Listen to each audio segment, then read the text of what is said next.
जब से जनवरी शुरू हुई है तब से सोने का प्राइस करीब 13% तक ऊपर चला गया है।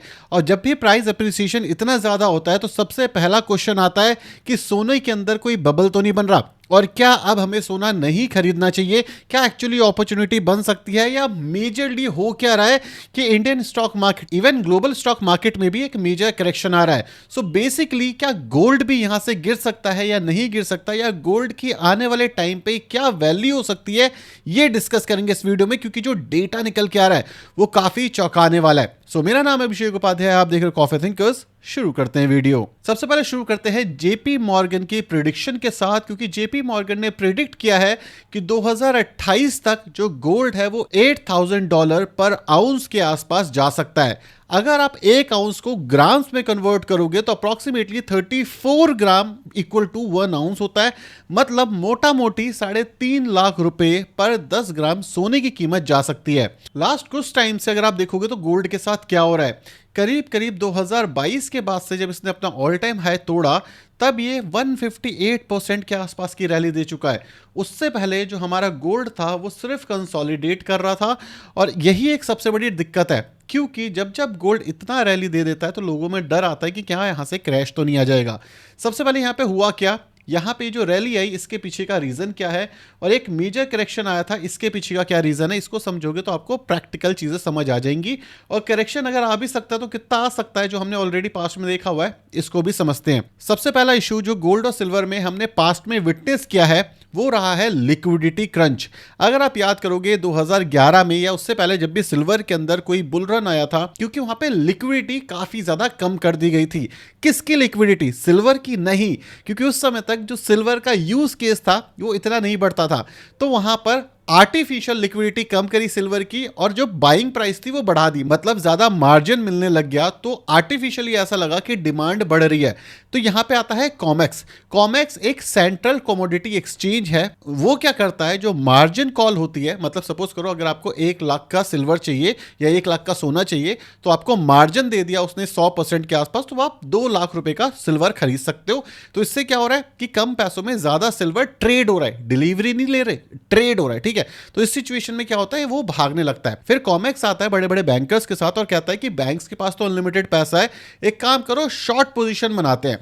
और कॉमेक्स ने पास्ट में 2 से 3 बार ये करा है कि जब भी सिल्वर और गोल्ड ऑल टाइम हाई पे जाते थे तो कॉमेक्स मार्जिन घटा देता था। तो जो लॉन्ग करने वाले हैं, मतलब फ्यूचर में बेट कर रहे हैं कि प्राइस ऊपर जाएगा, उनके पास पैसे कम हुए। अब जब पैसे कम हुए उन्होंने बेचना शुरू किया, और जो शॉर्ट सेलर थे जो कि बैंकर्स थे और बड़े बड़े ETF फंड हाउस थे, वो उन्होंने भी शॉर्ट करना शुरू कर दिया, और उनके पास पैसे की कमी नहीं है। तो इसलिए जब भी ये ऊपर जाता था $50 के आसपास, सिल्वर की बात कर रहे हैं, और 50,000 रुपए 10 ग्राम सोने के आसपास इंडियन कॉन्टेक्स्ट में, तो इस सिचुएशन में एक बड़ा क्रैश आता था। लेकिन इस बार भी जो दिसंबर के टाइम पे आपको एक क्रैश दिखा था 6% का, इससे पहले अक्टूबर के टाइम पे दिखा था, सेम चीज कॉमेक्स ने करी कि जो मार्जिन है वो घटा देते हैं, जिस वजह से एक सेल कॉल ट्रिगर होती है और मेजर सेल ऑफ दिखता है आपको। यहां पर देखो, इस वाले जोन को बार बार चेक करते रहना, शायद जनवरी में मैं 10वीं बार ये चीज बोल रहा हूँ कि अगर आप यहां पर चेक कर रहे हो तो देखो सेल ऑफ कितना ज्यादा आया था, कि मतलब जो मार्जिन था वो कम कर दिया था, लोगों के पास पैसा नहीं था। बट प्रॉब्लम क्या आती है, जब ये गिरता है तो इस बार डिमांड ज्यादा है, मतलब आप और मैं तो नहीं खरीद सकते, लेकिन सरकारें तो खरीद ही रही है ना। तो यहां पे जो मार्जिन कॉल हर बार हिट होता है, गिरता है, इस बार वो चीज नहीं हो रही। इसी वजह से जो कॉमेक्स है वो बैक स्टेप पे चला जाता है। पर अभी अगर आप देखोगे तो लाखों करोड़ों रुपए शॉर्ट सेलिंग पे सिल्वर और गोल्ड पे ऑलरेडी लगे हुए हैं। मतलब जो बड़े बड़े फंड हाउस हैं, बड़े बड़े बैंकर्स हैं, वो ये प्रेडिक्ट कर रहे हैं कि एक मेजर करेक्शन आना चाहिए गोल्ड के अंदर। बड़ा पैसा लगा हुआ है शॉर्ट सेलर्स का। पर यहां पे हो क्या रहा है, यहां पर हो रहा है कि जो ट्रंप है वो हर दिन कुछ ना कुछ आकर के बोल देता है, जिस वजह से जो हमारे सेंट्रल बैंक्स हैं वो बाय कर रहे हैं। टीथर एक क्रिप्टो करेंसी है जो कि दबा करके गोल्ड को बाय कर रही है, क्योंकि वो ये करना चाहती है कि जो उसकी क्रिप्टो करेंसी है वो बैक कर जाए गोल्ड के। अब इससे क्या होगा, अगर आप देख रहे हो तो दुनिया किस हिसाब से चेंज हो रही है, डॉलर के ऊपर लोगों का भरोसा नहीं है, इसलिए जो उसके बॉन्ड हैं वो अब सारी की सारी दुनिया बेच रही है, चाइना बेच रही है, इंडिया बेच रही है और गोल्ड खरीद रही है। टीथर को भी आने वाले टाइम पे एक स्टेबल मनी का ऑप्शन पैटर्न देखना शुरू कर दें लोग, इसी वजह से तीथर खुद को गोल्ड बैक कर रहा है। मतलब अगर तीथर के जो कॉइन है, क्रिप्टो करेंसी की बात कर रहा हूं, वो मार्केट में 1000 कॉइन अवेलेबल हैं, तो उतने वर्थ ऑफ गोल्ड तीथर के अकाउंट में पड़े होंगे, जो कि लंदन में पड़े होंगे। मतलब तीथर एक सेफ एसेट बन जाएगा। जो वर्ल्ड वॉर 2 में यूएस ने करा था, अपनी करेंसी को गोल्ड बैक कर दिया था, tether as a crypto currency भी सेम चीज करने की कोशिश कर रहा है। क्योंकि आने वाले टाइम पे अगर डॉलर हट जाता है, डी डॉलराइजेशन हो जाता है, जिसके चांसेस काफी हाई हैं, तो उस समय पे क्रिप्टो करेंसी बनी रहे तीथर के नाम से, जिसके अंदर आप ट्रेड कर सकते हो। अब जो क्रिप्टो करेंसी होती है, इसके फायदे ये हैं, वो सेंट्रलाइज वे में काम करता है। मतलब अगर आप चाहो मेरे म्यूचुअल फंड के ऊपर कब्जा कर सकते हो। सरकार चाहे कि भाई हमारे पास पैसे नहीं है, जो यहाँ के इंडिया की पब्लिक है उनके सारे म्यूचुअल फंड रख लो, हम नहीं दे रहे, आप और मैं क्या कर पाएंगे? आप और मैं कुछ नहीं कर पाएंगे, मतलब प्रोटेस्ट के अलावा, राइट। लेकिन अगर आपके अकाउंट के अंदर तीथर एज अ करेंसी है, तो सरकार भी आपसे नहीं ले सकती अगर आपके कोल्ड वॉलेट के अंदर है तो आप ये सोचो कितनी बड़ी चीज इस समय पे हो रही है। अब तीथर खरीद रहा है, सेंट्रल बैंक खरीद रहे हैं, तो ये बार बार क्रैश आता है, कंसोलिडेट करता है और ऊपर चला जाता है। अगेन अगर आप देखोगे लास्ट 2-3 दिन में 6-7% के आसपास के गेन्स हुए हैं।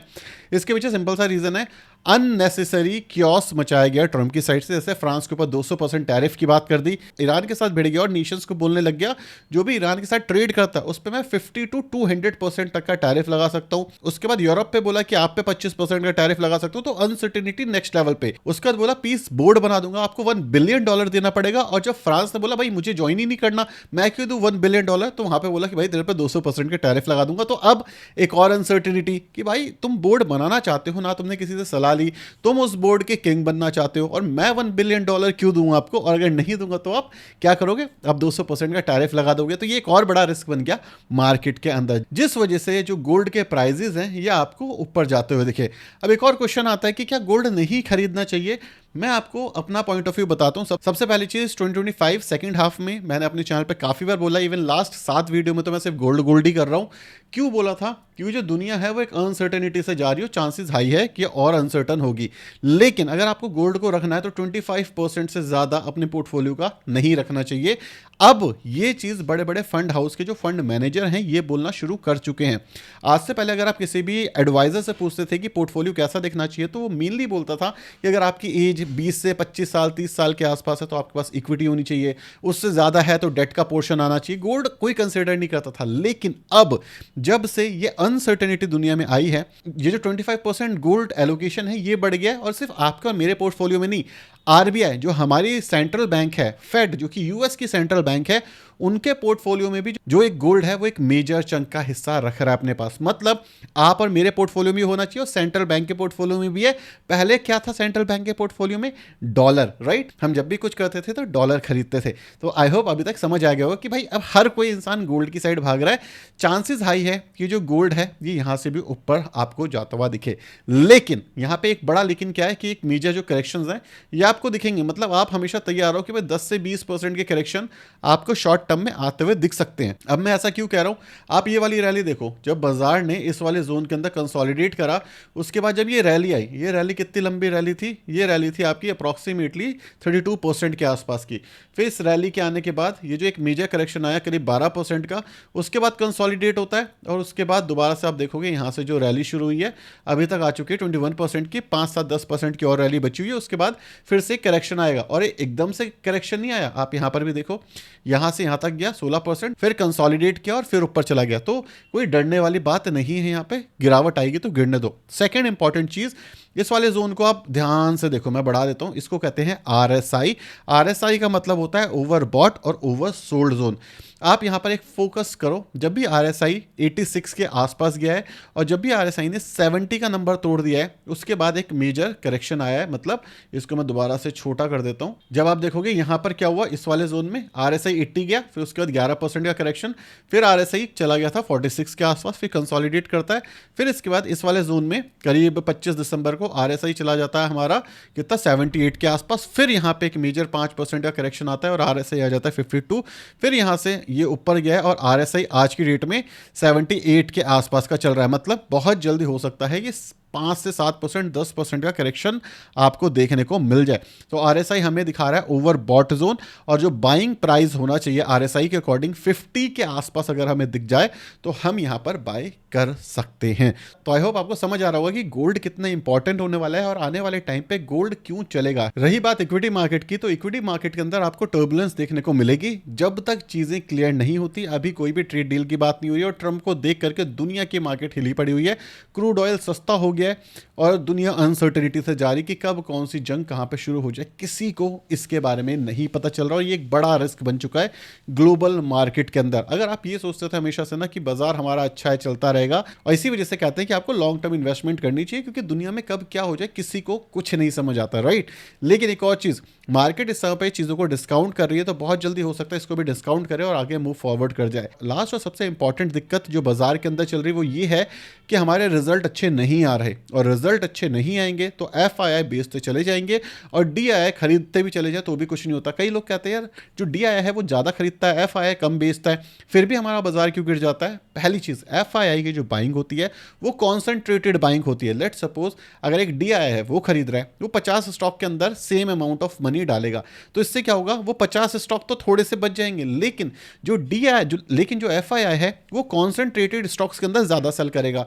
तो आपके इंडेक्स के लेवल पे तो बाजार गिरा हुआ दिखेगा, लेकिन अगर आपके पास कुछ चुनिंदा ऐसे स्टॉक हैं जिसकी वैल्यूएशंस अच्छे हैं, वो आपको ग्रीन में देखने को मिल जाएंगे। तो इसी वजह से एफआईआई की सेलिंग हमें यह बताती है कि पैसा तो आ रहा है मार्केट के अंदर, लेकिन वहां नहीं आ रहा जहां एफआईआई बेच रहा है, और इसी वजह से हमारा ब्रॉडर मार्केट रेड आपको देखने को मिल रहा है। सो आपका पोर्टफोलियो रेड में है, ग्रीन में है, मुझे कमेंट सेक्शन में जरूर बताना। वीडियो पसंद है वीडियो को लाइक और चैनल को सब्सक्राइब कर देना। Thank you so much for watching this video. Bye bye, signing off. और एसआईपी शुरू रखना है गोल्ड के अंदर या फिर इक्विटी में। बाय।